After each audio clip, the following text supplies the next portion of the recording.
found on mummified human skin, somewhere in 3000 BC. And tattoos have been a part of every civilization. It is a reflection of one's own identity. It's a self-expression made permanent with ink.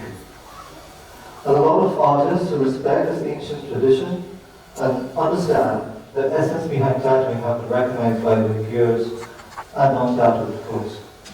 But that is not what I'm going to talk about today, just tattoos.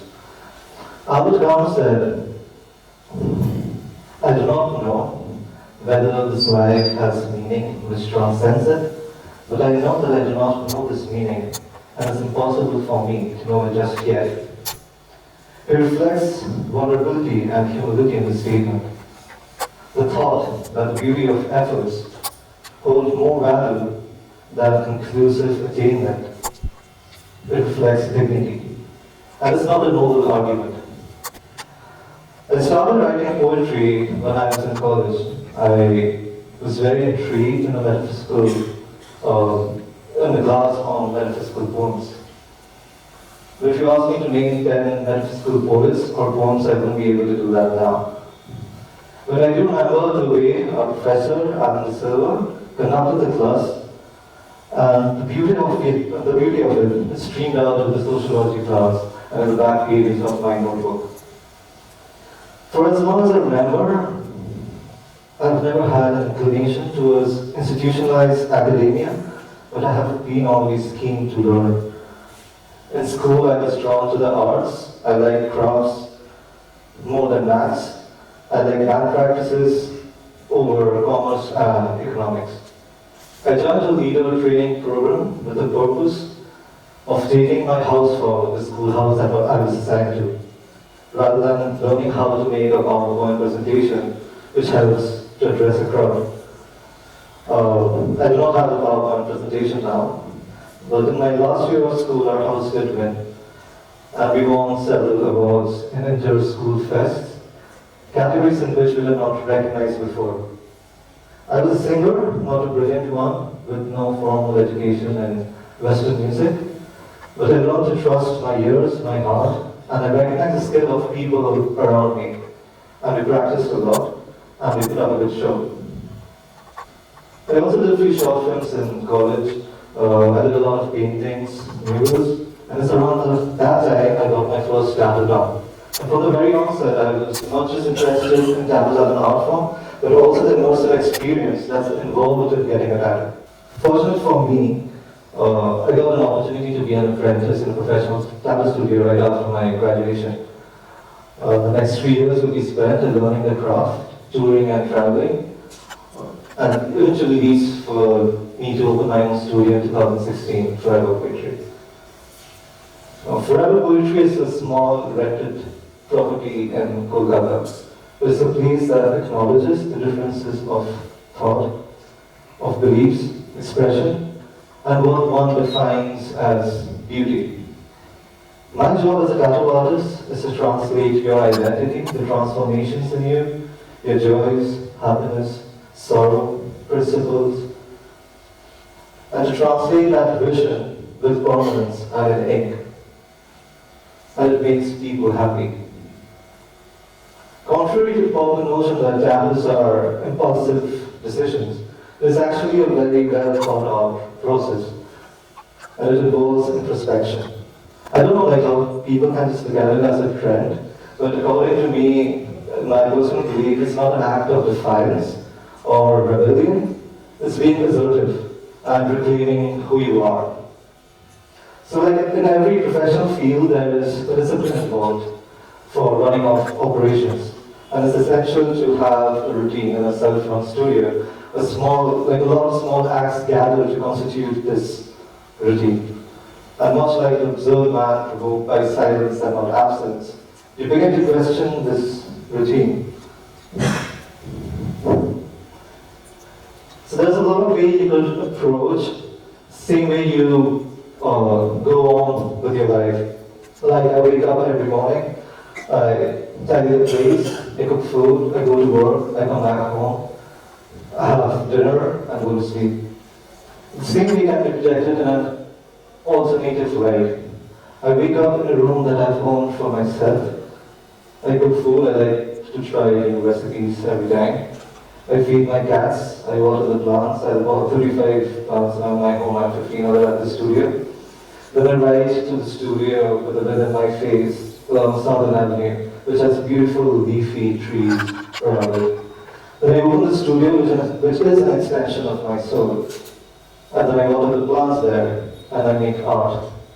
It's an art that needs focus, patience, and understanding the person in front of you. So there's a difference between ignorant routine and rebellious repetition. It's a matter of perspective and what makes you content. I won't say I'm content. I don't think anybody can always be content. Like happiness is not at the end of the journey. Happiness is on the bends of the roads, if you might agree. So in my direction in life, the struggles that I face, the repetition of struggles, it's long and the fight is never over. And this questioning of these struggles makes it absurd. But in my direction, like I've chosen not to be consumed by these struggles, but rather to contribute, acknowledging my own privilege to develop empathy and knowing that self-indulgence is not self-love. Contradiction and dissent is essential to unity. Accepting that everybody has their own journey in life and everybody grows at their own speed. The cast universe is never the universe of an anthill. And self-advertisement should be to establish your own identity, but not to diminish others. Gods and God-men should not be looked upon as icons, but we should be more compassionate and understanding of people around us. And it starts with accepting the people that are close to you, and it starts with love.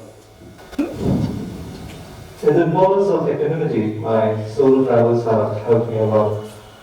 There's this one practice I did. I used to go out on the road for a month and try to sustain myself with the money I made there. And I learned that there is a need to find comfort in being alone, so that you can make better choices concerning where you want to belong. In solitude, but always being conscious as a human being has helped me surge in this direction in life and repetition, and not an ignorant complacency or being attached to ego and self-worth. In 2015, I planned a trip to Nepal. There's an amazing type convention that happens there every year. And I also set out some time, a week or so, to explore the country. And as I was walking along the heritage side of Patan in the city of Lalitpur, I was amazed by the intrinsic artistry on the walls of the Golden Temple. Even the houses that are so close-knit, it feels like one unit. And the artistry is amazing. It's seen in like every house, on the windowsills, on the doorways, on the walls. I was in a state of bliss. And this is a feeling which I often found in other places that I've been to, which reflects history, but is still alive in the contemporary world. At the last fair in Lalitpur, I felt this like tremor under my feet. And I bent down to touch the earth and it grew louder. While I was trying to figure out like what's happening, somebody screamed, "Hukam Aayo," and other voices joined in unison. In a matter of seconds, two temples around me were turned to rubble, and 200 or so people from different nationalities started screaming, huddling to one common ground, an open ground in the center of the bus square. This is also surrounded by ancient buildings that can give away any minute. There was an envelope of dust around us for a while. I don't remember the magnitude that was recorded now, but I used to look at the magnitude and all that about earthquakes happening around the world since then. Anyways, I don't remember the magnitude, but it was a time when it felt like you were swinging in watercolor and not standing on solid ground. It was a surreal experience. Cars in neutral were rolling down the street, and you could literally hear the earth move under you over the shouts. The birds were scattered in the sky, screeching. And for the next 2 days that I was living in the country, I found that this behavior of birds and the aftershocks, they occur simultaneously. We made to 5 aftershocks there, and then me and my friends had the courage to walk back about 8 kilometers to Thailand, where we were staying. And the country had just changed in a matter of minutes. There was panic and fear in the air, and the sense of loss and ruin was brought about by a series of events which lasted just a few minutes. Like, the destruction was very palpable. There was visible damage on monuments, stupas, places of worship, malls, houses, everywhere. I was able to get in touch with my family the next day from the airport where citizens were supposedly being evacuated from. The internet was shut down, the mobile services were down. From there, I made my call to my family, and my father didn't recognize my voice at first. When he did, it was static. And my father had to wait in until then. I told him that I'm coming home. We spent the previous night in the lawns of the Vice President's house, which was open to public as an exception. The security of an open ground during an earthquake, it doesn't counter the cold, the rain, the fear, the buzz and the aftershocks. It's there we heard on the radio that Indian citizens were being evacuated by flight. So I walked to them to see at 2 a.m. in the morning that to polite army personnel, they came out and confirmed it. And they have also been housing injured civilians there, and they'll be dropped off to the airport first thing in the morning. We are asked to report by 7. The radio also made a call for volunteers to step up and donate blood to local hospitals. I spotted one on my way back from Pardon. So I went there around 5. The hospital was brought out to the streets. A very tired attendant woke up and asked me when was the last time I had food or sleep. Hadn't had any. And he smiled. There was a lot of warmth in the smile. He didn't take my blood, and he assured me that they will manage with what they have. There needs to be a balance between evidence and lyricism. So the importance of the meaning of life is a series of inconclusive questioning. When we reached the airport, there were thousands of people. There was barely any police or army or embassy personnel to manage the chaos. Information were being updated. There was no structure whatsoever. Me and a few other people, we tried our best to bring some order to the chaos, and we made sure that 2 injured women who were dropped earlier by the embassy and were standing in a queue for 6 hours were put on a flight immediately. But there were others who had been waiting for longer, and I needed to go back home too. And here I was stuck in the middle of 2 or 20 people screaming Bharat Mata Ki Jai, and 20 other people shaming the government and the Prime Minister. So there will be episodes of disasters throughout our life, but it is important to not let fear become anguish. The world has nothing to offer to a person filled with anguish. The strangeness and the denseness of the world is often observed. When I reached back home, there were people who had indeed been evacuated by the flights. They refused to believe that there was otherness involved too. There was a lot of hate being spread. But all voices must be heard. When we consider that one experience is absolute, it negates all other human experiences. We are rational beings, but we are also emotional ones.